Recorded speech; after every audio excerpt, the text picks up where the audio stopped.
갱갱갱거리죠. 감기가 걸려서 좀 코맹맹이 소리가 제가 느껴지는데 감기 조심하세요.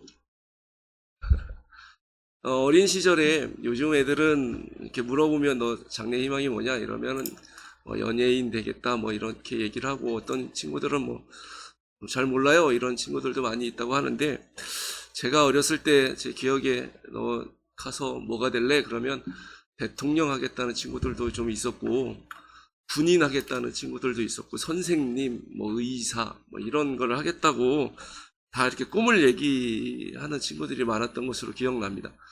근데 그 꿈을 일단 대통령 하겠다는 친구들은 아무도 못 이룬 것 같고, 뭐가 되겠다 했던 친구들 중에 뭐 그 꿈을 이룬 친구들이 몇 명이나 될지는 정확히는 모르겠어요.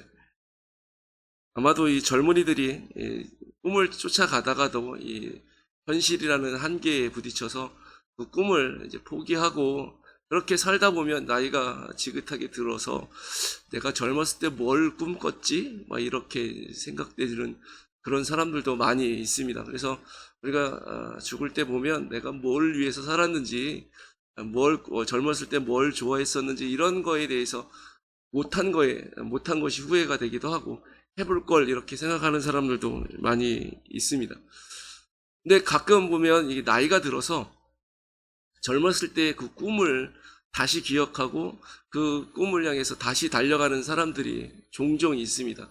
그런 사람들을 볼 때 정말 멋있다 막 이런 생각을 우리가 많이 하게 되는데, 오늘 우리가 읽은 이 본문에 나오는 이 모세라는 사람도 그런 사람 중에 하나다라고 얘기할 수 있습니다.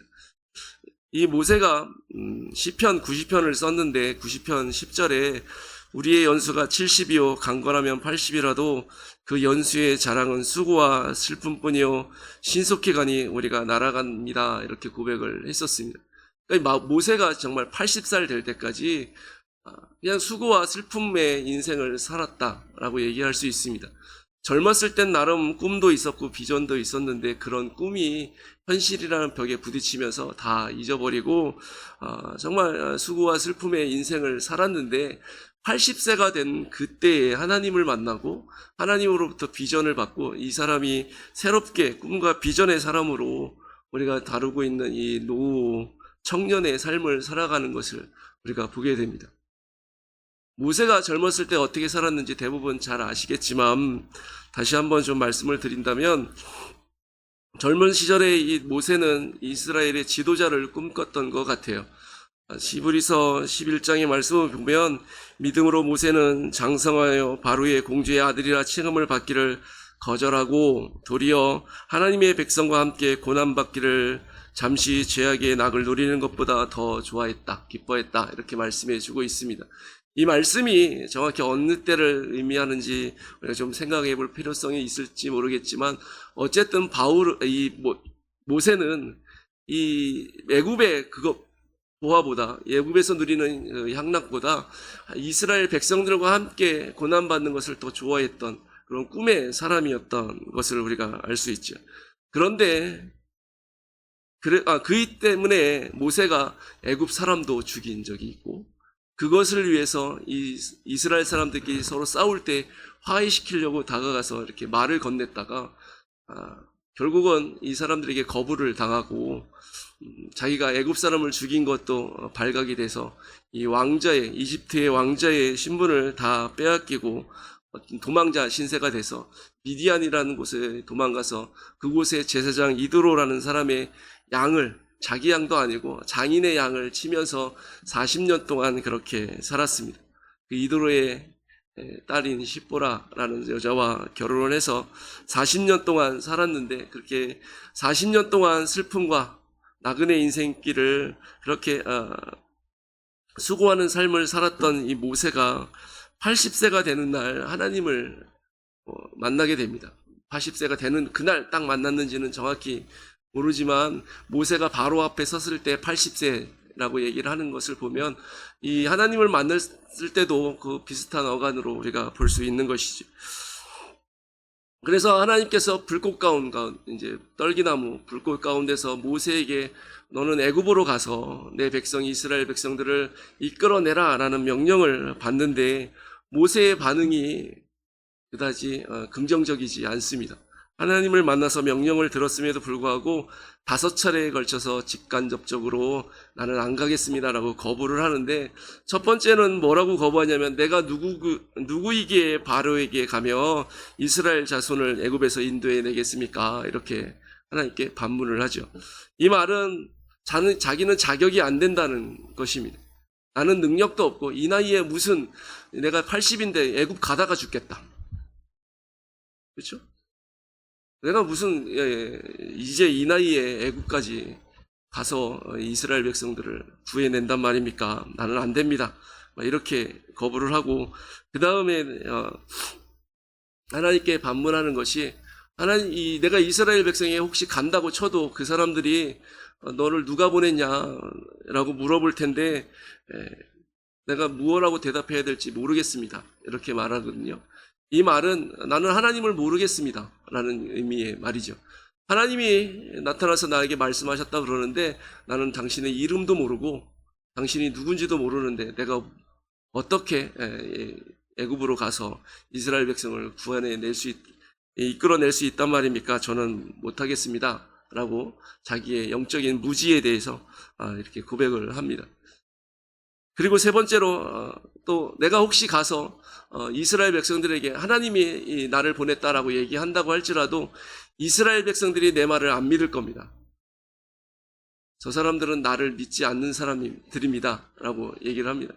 40년 전에 한번 이 모세가 이스라엘 백성들에게 거절을 당했어요.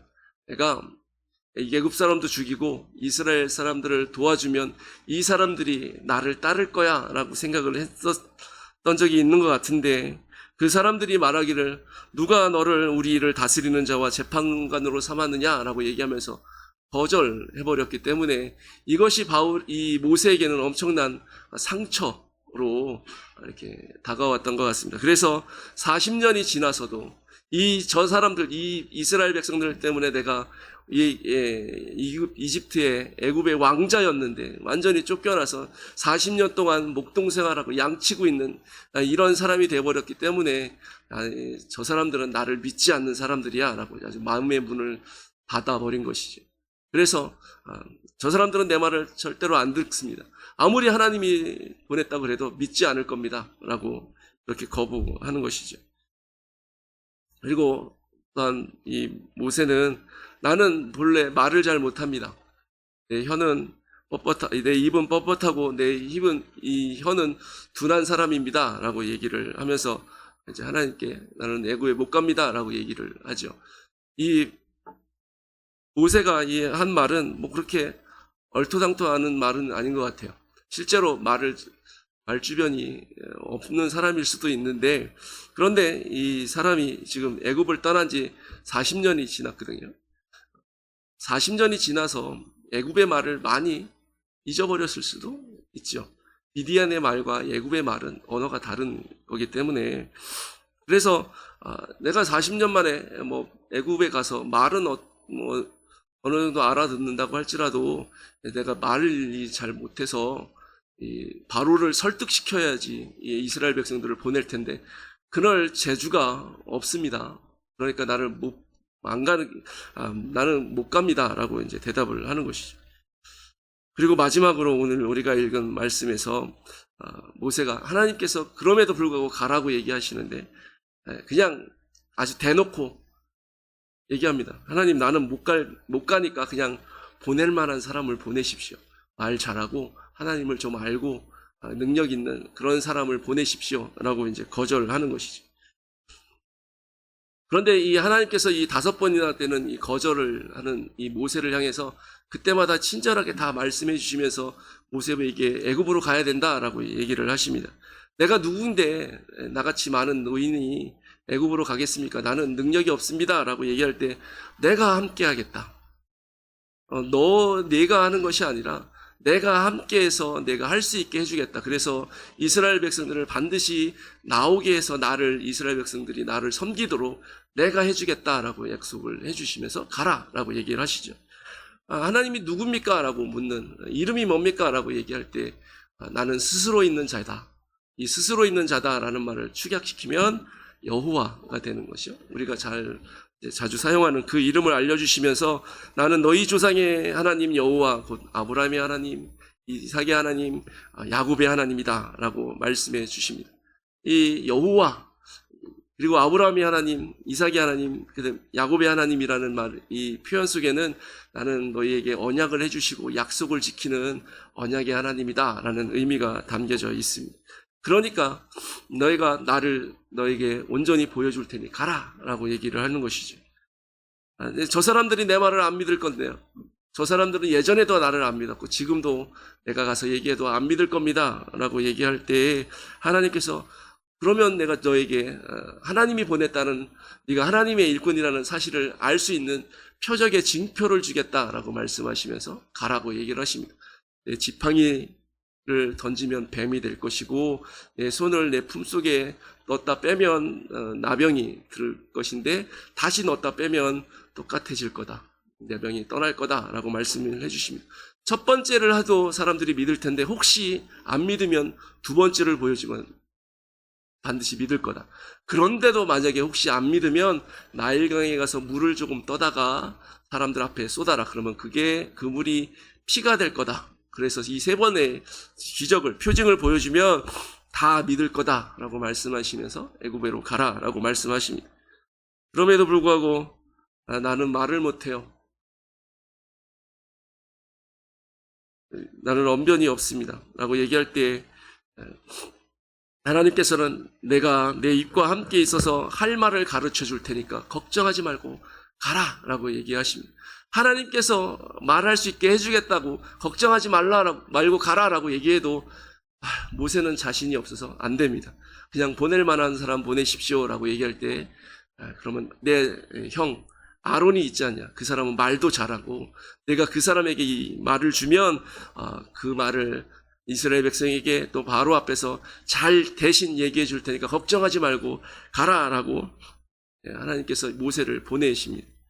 이게 이제 모세에 대한 기록, 오늘 우리가 3장과 4장에 있는 내용의 말씀입니다. 하나님의 부르심에 모세가 거부하는 장면들을 우리가 주로 많이 살펴봤는데요. 어떤 분들은 모세가 믿음이 없다라고 얘기하기도 합니다. 맞습니다. 믿음이 없으니까 이런 변명을 한 거긴 한데 인간적으로 보면 모세가 하는 말이 또 너무나도 얼토당토하는 말은 아닌 것으로 보여집니다. 제가 인간적으로 생각해봐도 모세가 애굽으로 가는 것은 답이 없는 행동을 하는 것 같아요. 왜냐하면 일단 40년이 지났지만 사람을 죽인 적이 있는 사람입니다. 그러니까 모세가 애굽에 갔을 때 40년이 지나서 자기를 기억하는 사람이 거의 없을 수도 있지만 만약에 하나라도 어떤 사람이 저 모세 옛날에 사람 죽였는데 막 이러면서 소문이 나기 시작하면 모세는 생명을 담보할 수가 없는 것이죠. 공소시효가 있는 시대도 아니기 때문에 모세는 살인자다라는 사실을 알면 죽을 수도 있습니다. 그러니까 애굽으로 가기를 부담스러워하는 것이 당연해 보이기도 하고 모세가 40년 전에 이 백성 동족에게 거절을 당했는데 이 모세가 그 당시에 받았을 이 충격은 지금 생각해봐도 어마어마했을 것처럼 느껴집니다. 그 이스라엘 백성들이 자기를 거부하고 너는 살인자잖아 라는 그 한마디 때문에 애굽 사람을 죽인 것이 들통나서 왕자의 신분도 잊어버리고 애굽에서 누리던 그런 모든 것들도 다 뒤로하고 도망가야만 했기 때문에 그 충격과 그 배신감은 40년이 지나도 잊혀지지가 않는 것이죠.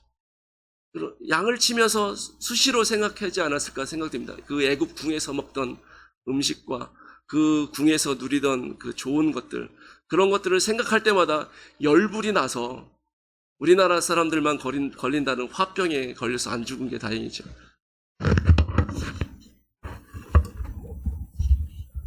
그러니까 이 모세가 당했을 이 거부감에 대한 상처는 엄청 컸던 것으로 보여집니다. 그러니까 하나님께서 내가 너와 함께 있을 테니까 가라라고 그렇게 강력하게 말씀하심에도 불구하고 못 갑니다. 나는 못 갑니다. 나는 자격 없습니다. 싫습니다라고 대답하는 것이죠.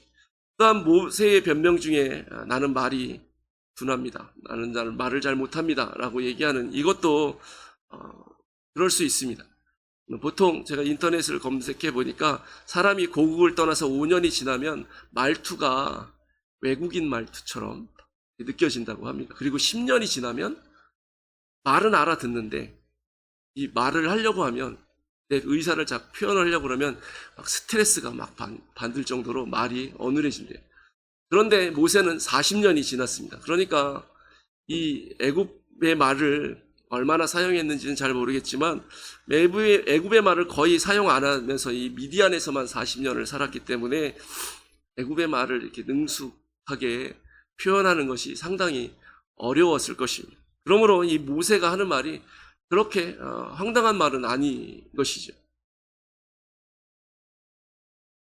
그렇죠. 원고에는 없는데 재미난 얘기 하나를 들려드리면 이스라엘 사람들의 전해 내려오는 동화 같은 것이 있어요. 모세가 나는 혀가 뻣뻣하고 입이 둔합니다 라고 얘기를 했는데 이거에 대한 얘기가 어떤 것이 있냐면 모세가 이 바로의 궁에 갔을 때 바로가 너무나도 이 모세를 이뻐해서 잘 놀아줬는데 이 모세가 왕관을 갖고 노는 거예요. 그러니까 이 예굽의 이 무당들 점치는 사람이 들어와서 이 사람을 얘를 가만히 놔두면 나중에 커서 이 바로에게 해가 될 사람이니까 시험해봐서 어떤 사람인지 판결을 해봐야 됩니다. 왕관과 이 숯불을 이 모세 앞에 두고 이 모세가 왕관을 잡으면 얘는 죽여야 되고 숯불을 잡으면 해가 없는 사람이니까 살려주셔도 됩니다. 그래서 왕이 바로가 모세와 이 모세 앞에 왕관과 숯불을 두고 어떤 걸 잡는지 시험하게 했어요. 애기니까 당연히 왕관을 잡겠죠. 모세가 왕관을 잡으려고 그랬는데 천사가 손을 쳐서 숯불 쪽으로 가져갔대요. 그래갖고 너무 뜨거워서 애기니까 그걸 입으로 갖다 댔다네요. 그래서 입이 둔한 혀가 뻣뻣한 사람이 됐다. 이게 실제로 이스라엘 사람들에게 전해 내려오는 동화 같은 얘기입니다. 근데 어떤 이유 때문에 이 모세가 말을 잘 못하게 됐는지 모르겠지만 그냥 일반적으로 생각하면 이 40년 동안이나 애굽에 떠나 있었으니 그럴 수 있고 이 모세가 얘기하듯이 못 가겠다라는 생각이 들 법도 하다. 이런 생각을 해보게 됩니다. 아마 모세가 애굽에 가지 않으려고 하는 이유를 찾으면 더 찾을 수도 있을 것이. 그런데 이런 성경에 나오는 이 모세의 모습을 보면은 하나님께서 택하신 모세, 우리가 요즘 다루고 있는 노청년, 이 나이는 들었지만 믿음 안에서 젊은이의 모습을 이 하나님을 알기 전에, 하나님을 만나기 전에 이 모세의 모습에서는 전혀 찾아볼 수가 없습니다. 하나님을 신뢰하는 믿음도 별로 없어 보이고 하나님을 아는 지식도 별로 없어 보이고 하나님께서 부여하신 사명에도 그렇게 열정이 있는 모습을 보이고 있지 않습니다. 그냥 자신이 당했던 그런 과거의 그 상처를 끌어안고 그냥 하루하루 살아가고 있는 나이 많은 사람인 것이죠. 그냥 현실에 만족하고 살아가면서 이 모세에게 있는 용기라고 한다면 하나님, 내 주제를 제가 알고 제 분수를 제가 아는데 저는 못하니까 다른 사람 보내십시오라고 그렇게 거절할 수 있는 용기를 가지고 있는 그 외에는 용기가 없는 사람이다라고 얘기할 수도 있습니다. 그런데 이런 모세가 정말 무료한 이제 매일매일 똑같은 그런 무료한 삶을 살아가고 있던 이 모세가 하나님을 만났더니 180도 바뀌는 모습을 보게 됩니다.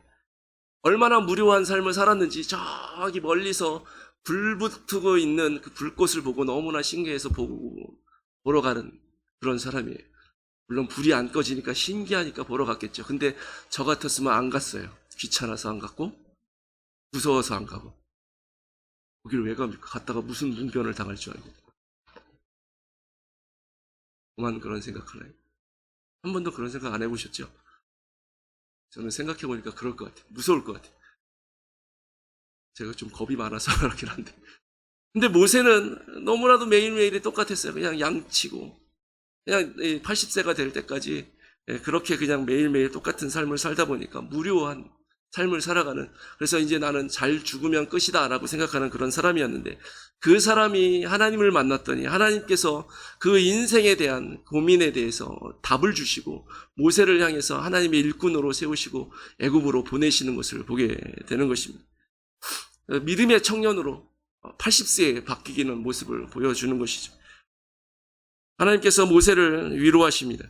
모세에게 해답을 주십니다.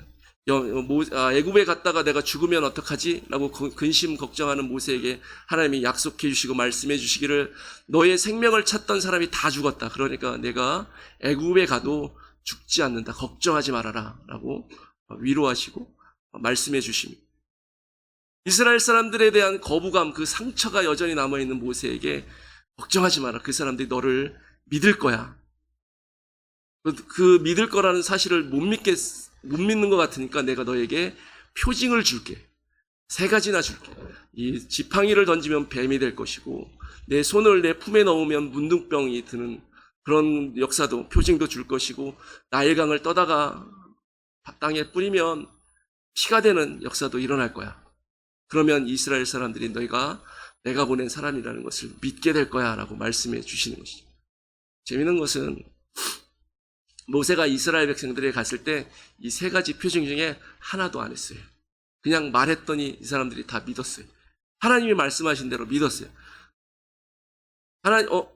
모세가 분명히 지팡이 던져서 뱀 만들었는데 그게 떠오르시죠? 이스라엘 백성들 앞에서 안 하고 바로 앞에서 했습니다. 바로는 안 믿으니까 보여주신 거예요. 그 다음에 2번째는 건너뛰고 바로는 3번째 이 나일강을 피로 만드는 역사를 일으켜 주시는 것이죠. 그러니까 하나님께서 약속하신 대로 저 백성에게 너희가 가면 저 백성이 믿을 거야 라고 얘기했는데 오히려 모세가 안 믿으니까 모세에게 담대히 갈 수 있도록 표징도 줘서 보내는 것을 보게 됩니다. 말 못하는 약점, 이것은 고칠 수가 없습니다. 나는 이것을 해결할 수가 없습니다 라고 얘기할 때 그러면 너를 돕는 사람을 보내주겠다. 내 형 아론을 붙여주셔서 내가 말을 잘할 수 있도록 잘 표현할 수 있도록 해주겠다라고 말씀해 주시는 것이죠. 하나님은 말씀으로 모세를 위로하시고 때로는 능력으로 모세에게 확신을 심어주시고 또한 사람을 붙여주셔서 모세에게 자기 사명대로 갈 수 있도록 인도해 주시는 것입니다. 주시는 분이 바로 우리 하나님이십니다. 그런데 이렇게 하나님이 모세를 바꿔가시는 모습을 보면서 모세가 정말 하나님의 믿음의 사람답지 못한 모습이었는데 하나님께서 그를 바꿔주시고 만나주시고 바꿔주심으로 하나님의 일꾼으로 세워주시는 모습을 보면서 우리도 은혜와 도전을 받게 됩니다.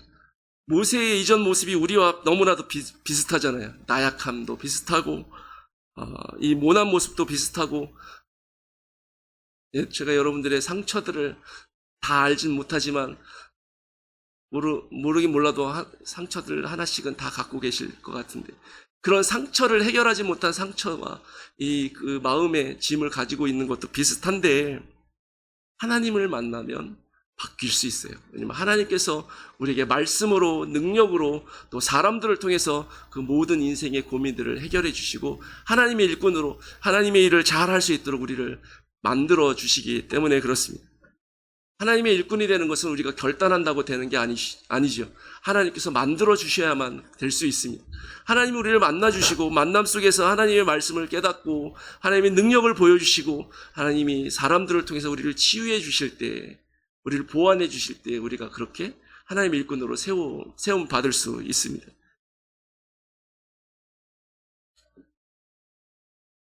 모세를 약속의 말씀으로 표징으로 아론을 통해서 세우신 것처럼 하나님께서는 우리도 그렇게 만나주시고 바꿔주실 것입니다. 말씀으로 바꿔주시고 능력으로 바꿔주시고 또한 주변에 있는 다른 성도들, 다른 사람들을 통해서 우리를 바꿔주실 줄 믿습니다. 그렇기 때문에 그런데 우리가 중요하게 생각할 것은 무엇이냐면 그러면 이제 하나님 만나야지 이런 생각을 할 필요가 없다는 것이 우리는 이미 하나님을 만났기 때문에 그렇습니다. 우리 교회 안에 들어와서 예배하는 모든 사람들이 다 하나님을 만났다 이렇게 자신 있게 얘기할 수는 솔직히 없긴 하지만 그럼에도 불구하고 우리는 하나님을 믿고 예수 그리스도를 주로 고백하는 순간 우리는 하나님을 만난 사람이고 예수님을 만난 사람이기 때문에 하나님을 만나야겠다 이런 고민을 딱히 할 필요가 없다는 것이죠. 그냥 하나님이 우리에게 말씀하시는 그 말씀에 순종하고 앞으로 나아가면 되는 사람들입니다. 하나님이 여러분들에게 말씀하신 그 음성을 들은 적이 있나요? 하나님이 우리의 상처를 치유해 주신 것을 경험한 적이 있나요?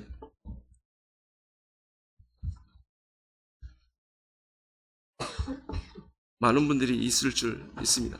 혹 없는 분이 계시다면 그런 하나님을 만나기를 소망합니다. 그러면 반드시 하나님께서 우리를 회복시키시고 하나님의 일꾼으로 세워주실 것입니다.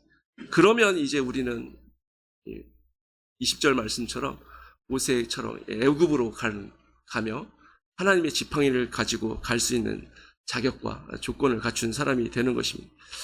이 하나님의 지팡이를 잡았다라고 얘기를 하는데 이 지팡이는 사실 모세가 양칠 때 쓰던 그 지팡이입니다. 원래는 모세의 지팡이죠. 그러니까 모세의 지팡이였을 때는 이 지팡이로 양을 이끌고 자기 양도 아니고 이 장인 이드로의 양을 이끌고 그 지팡이로 양을 공격하는 맹수들을 쫓아내고 싸울 때 이 지팡이를 사용하고 혹시 다른 길로 가려고 하는 양이 있으면 이제 지팡이로 이렇게 떠나지 못하도록 막는 양을 지키고 보호하고 인도하는 그런 도구로 쓰던 것입니다. 그런데 모세가 하나님을 만나기 전에는 그냥 그런 사람이었고 지팡이도 그런 지팡이였는데 하나님을 만나고 하나님께 새로운 사명을 받고 그 어릴 적 꾸던 그 꿈과 비전을 다시 회복하고 하나님의 일을 하기 위해서 하나님이 보내신 곳으로 갈 때는 이 지팡이가 어제까지는 내 지팡이였는데 이제는 하나님의 지팡이가 된다라고 말씀해 주고 있습니다. 이 지팡이로 어떤 일을 행하느냐? 출애굽기의 내일 말씀을 보면 뱀을 만들기도 하고 잡으면 다시 지팡이가 됩니다. 이 하나님의 지팡이로 나일강을 쳤더니 그 나일강 전체가 피로 바뀌게 됩니다. 나중에 홍해 앞에서 이 지팡이를 내밀었을 때 홍해가 갈라집니다. 그리고 이스라엘 백성이 물이 없어서 목말라서 죽을 위기에 처했을 때 이 지팡이로 반석을 칠 때에 거기서 물이 나왔다라고 말씀해 주고 있습니다. 그러니까 이 하나님의 지팡이를 잡았다라는 것은 이 지팡이에서 어떤 능력이 나오는 것이 아니라 하나님께서 이 지팡이를 통해서 하나님의 살아계심을 보여주고 하나님의 능력을 나타내고 하나님의 도구로서 사용됨을 보여주는 그런 지팡이를 잡고 갔다라는 것이죠. 모세가 애굽으로 가면서 잡았던 이 능력의 지팡이 우리가 하나씩 가지고 있는 줄 믿습니다. 보이는 지팡이는 없다 할지라도 하나님께서 우리의 마음에 심어주신 그 복음이 우리의 능력이다라고 말씀해주고 있고 하나님께서 우리가 하나님을 믿을 때 우리 안에 들어오신 그 성령님이 또한 우리의 능력이다라고 말씀해주고 있기 때문에 우리는 말씀이라는 지팡이와 이 성령이라는 지팡이를 손에 들고 하나님께서 보낸 곳으로 거기가 가정이든지 직장이든지 학교든지 그 어디든지 가서 하나님의 능력을 보여주고 살아계신 하나님을 전하고 이 하나님의 백성들을 이끌어내서 하나님의 뜻을 하나님의 명령을 순종하는 그런 이루어드리는 하나님의 일꾼들이 되어야 될 줄 믿습니다. 이제 말씀을 마무리하려고 합니다. 우리는 다 모세와 같았습니다. 연약하고 상처 있고 부족하고 할 수 있는 것이 없는 그런 모세와 같은 사람들이었는데 모세가 하나님을 만남으로 인해서 하나님의 능력의 종이 되고 하나님의 지팡이를 들고 나아가서 이스라엘 백성들에게 또 애굽 사람들에게 하나님의 살아계심을 보여주고 이스라엘 백성들을 구원해냈던 것처럼 하나님께서 우리를 통해서도 하나님이 주시는 그 복음이라는 능력의 지팡이로 나아가서 세상 사람들에게 하나님의 살아계심을 보여주고 믿는 사람들에게 하나님이 선택한 사람들에게 구원의 길을 제시하는 하나님의 일꾼으로 우리를 삼으시기를 원하십니다. 바라기는 하나님이 우리에게 주시는 그 인생의 답들을 안에서 하나님의 위로를 받고 하나님의 격려를 받아서 하나님의 지팡이를 짚고 나아가서 하나님이 보내신 곳에서 하나님이 명하신 일을 하는 주의 일꾼들이 될 수 있기를 소망합니다. 함께 기도하겠습니다. 하나님 아버지